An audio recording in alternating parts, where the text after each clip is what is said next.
नमस्कार, आप देख रहे हैं पांडे जी की खबर। मैं हूं आपके साथ अंकिता। चलिए शुरू करती हैं आज की खास खबरों के साथ। नाबालिग की अश्लील फोटो वायरल करने की धमकी और मारपीट, राजलदेसर थाने में मामला दर्ज। राजलदेसर चूरू। राजस्थान के राजलदेसर थाना क्षेत्र में नाबालिग लड़की की फोटो वायरल करने की धमकी और उसके भाइयों के साथ बेरहमी से मारपीट का मामला सामने आया है। श्रीडूंगरगढ़ के आड़सर बास निवासी 23 वर्षीय मनोज कुमार प्रजापत ने राजलदेसर थाने में नामजद रिपोर्ट दर्ज करवाई है। घटना का विवरण।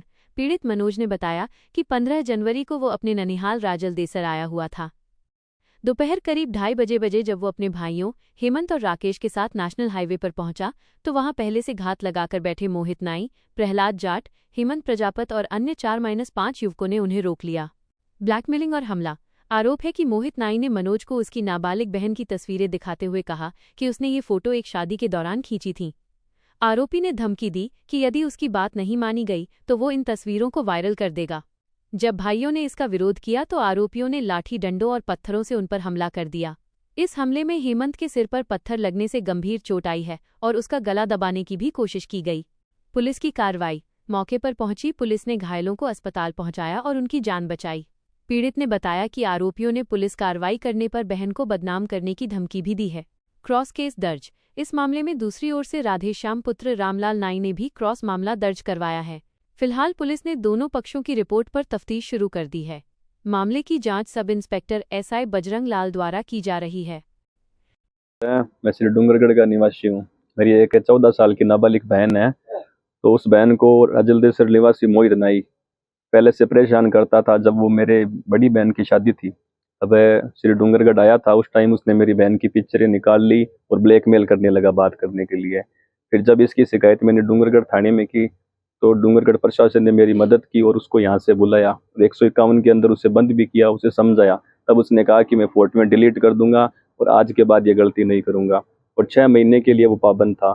जैसे ही 6 महीने की उसकी पाबंदी पूरी होती है 27 दिसंबर को वो फिर से कॉल और मैसेज करके परेशान करने लग जाता है। यहाँ तक कि वो मेरे परिवार की जितनी भी महिलाएं हैं, जितने भी मेरे भाई हैं, उन सबको मैसेज करके कहता है कि उस लड़की से मेरी बात करवा दो। उसके बाद कहा कि अगर तू मुझसे बात नहीं करेगी तो तेरे बाप और भाई को मैं मारे दूंगा। मैं अभी 15 जनवरी के दिन मेरे ननियाल आ रहा था तो रास्ते में मोहित ने और उसके 15-20 दोस्त और थे जिन्होंने मेरे साथ लाठियों से मारपीट की और पुलिस प्रशासन ने मुझे मौके पर जाकर वहाँ से बचाया। लेकिन वहाँ पर बचाने के बाद भी मुझे ये हॉस्पिटल लेके गए जहाँ पर मेरा नॉर्मल सा एक टैबलेट देकर ट्रीटमेंट करवाया गया। कोई खास मेरा ट्रीटमेंट नहीं हुआ। मेरे भाई के सिर पर चोट लगी हुई थी, उसकी भी कोई देखभाल नहीं हुई, जिसे देखभाल कराने के लिए मैं यहाँ से तुरंत मदद मांग कर किसी की उसे डूंगरगढ़ लेके गया। आज तीसरा दिन हो चुका है, उनकी किसी भी प्रकार की कोई गिरफ्तारी नहीं हो रही है, बल्कि जो बातें हैं वो हमें ही कही जा रही है कि आप यहाँ क्यों आए थे, ये करने के लिए आए थे। और मैं प्रशासन से और जितने भी दर्शक देख रहे हैं उन सबसे उम्मीद चाहता हूँ कि आप मेरे साथ न्याय की मांग करें। हमारी FIR कल दर्ज हुई थी, पर FIR दर्ज करवाने के लिए भी हमें भारी मशक्कत करनी पड़ी। आज के जो बड़े लोग थे, जो नेता थे, खासकर जो एक दो नाम, मैं नाम तो नहीं लेना चाहता, लेकिन उन लोगों ने मेरा पूरा सहयोग किया और उन्हीं के दबाव के कारण मेरी FIR दर्ज हुई। मेरा ननिहाल राजलदेसर के अंदर, इसके रामचंद्र जी निरानिया के। कार्रवाई मेरा 24 या 28 घंटे बाद तो मेडिकल हुआ है कल रात को, वो भी कंप्लीट नहीं हुआ। उसमें जो अक्सरे लिखे हुए हैं वो अब होंगे, अभी तक हुए नहीं। और उसके बाद मेरा किसी भी प्रकार का ट्रीटमेंट नहीं हुआ। एक हाथ है जो मेरा पूरी तरीके से टूटा हुआ है, उसको लेके मैं घूम रहा हूँ। ये मोहित नाई, प्रहलाद जाट और ये 5-7 लोग हैं जिन्होंने, अगर मैंने पहले श्री डूंगरगढ़ में उनकी शिकायत की थी तब ये मेरे घर के पास आए भी थे और मेरे घर पर इन्होंने पत्थरबाजी भी की थी, पर्चियाँ बांध कर फेंकी थी। उनकी सर अश्लील फोटो है। मुझे मारते टाइम उसने ऐसे फ़ोन से दिखाया था कि ये रही तेरी बहन की पिक्चरें, ले तुझे पुलिस के पास मैं भेजता हूँ। और उसने 6 महीने पहले जो फोटोएं कहा था कि मैंने डिलीट कर दिए, वो फोटोएं अभी तक उसके पास सेव थी। और इसके अलावा मेरे पूरे परिवार का डेटा ले रखा है उसने। पुलिस प्रशासन ने मेरा मेडिकल करवाया है और पूर्ण मेडिकल नहीं हुआ, उसमें सिर्फ मेरी जांचें हुई है। जो जांच बाकी पड़ी है अभी एक्सरे की, बाकी जो हाथ का जो टूटने के ट्रीटमेंट होते हैं उनमें से अभी तक मेरा 48 घंटे से ऊपर कोई ट्रीटमेंट नहीं हुआ है। सर, राजनीतिक संरक्षण का तो पता नहीं, लेकिन जिस तरीके से लग रहा है कुछ ना कुछ तो उसका संरक्षण हो रहा है, तभी तो सर आज 48 घंटे से ज़्यादा का समय बीत गया। लेकिन उसके साथ में वो जो दोषी हैं वो खुलेआम घूम रहे हैं और जो पीड़ित है जिसका हाथ टूटा हुआ है वो थाने के आज 3 दिन हो गए चक्कर लगा रहा है। जी सर, दिनांक 15/1/2026 को मनोज कुमार जो जिसका यहाँ राजलदेसर में ननिहाल है, वो लड़का अपने ननिहाल अपने 2 भाइयों के साथ आया था।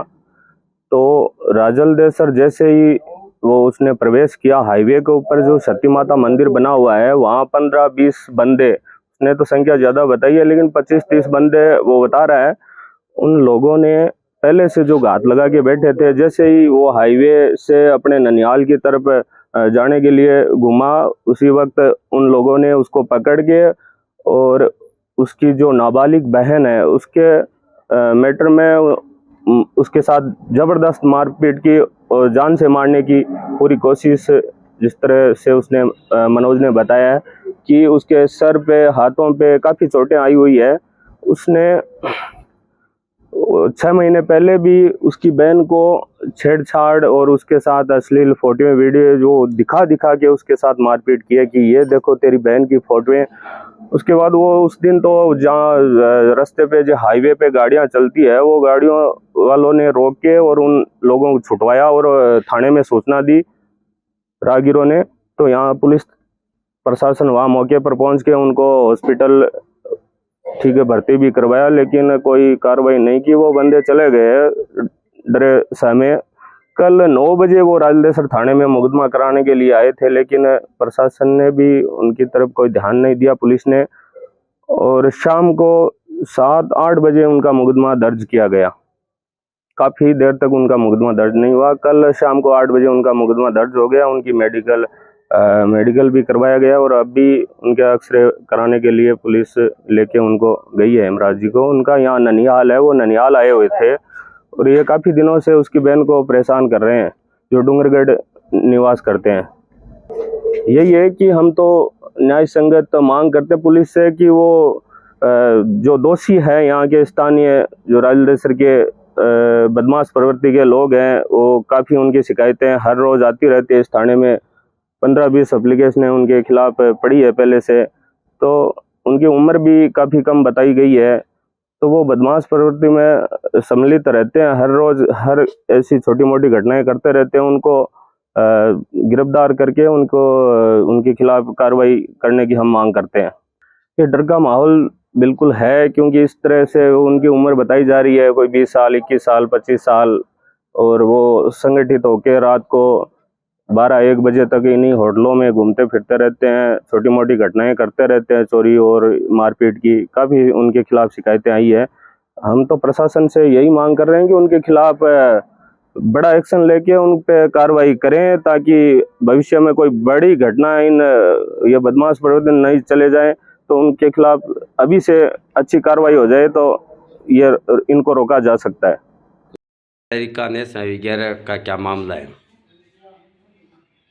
दिनांक 15/1/2026 को दोपहर को करीब 2:30-3 बजे के लमसम सूचना मिली कि सती माता मंदिर NH 11 पर झगड़ा हो रहा है।